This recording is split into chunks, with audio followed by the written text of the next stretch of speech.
नमस्ते, प्रणाम, हर हर महादेव। स्वागत है आप सबका हमारे देश की सच्चाई तक न्यूज़ में। और आप देख रहे हैं देश की सच्चाई तक न्यूज़ और हम हैं आप सबके छोटे भाई प्रेम कुमार प्रेम जी। आपको बता दें कि आज बात करने वाले हैं भोजपुरी के बहुत बड़े स्टार खेसारी लाल यादव जी के बारे में। जी हाँ, आप लोग उनका नाम सुन के चौंक हो गए हैं, लेकिन आज किसी मुद्दे पर बात करने वाले नहीं हैं, क्योंकि सिर्फ सामने ही बात करने वाले हैं आज भोजपुरी के बहुत बड़े लेवल का गाना, जो कि आदिशक्ति फिल्म्स के यूट्यूब चैनल से रिलीज़ किया गया है।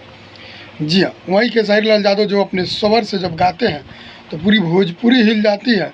वहीं खेसारी लाल यादव जी के आज बारे में बात करने वाले हैं।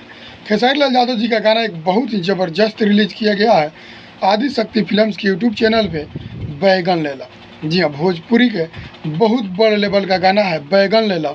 बहुत ही शानदार कॉमेडी एक्शन से भरपूर गाना बैगन लेला, जो डीजे बैगन बैगन लेला।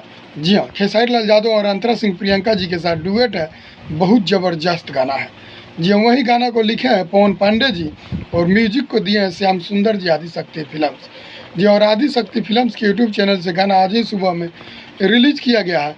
अगर आप लोग नहीं देखे हैं तो आदिशक्ति फिल्म्स के यूट्यूब चैनल पर जाइए और उस गाना को सुनिए और ढेर सारा प्यार आशीर्वाद दीजिए और गाना को ढेर से ज़्यादा शेयर कीजिए, क्योंकि गाना बहुत ही मस्त है और कॉमेडी से भरपूर गाना है।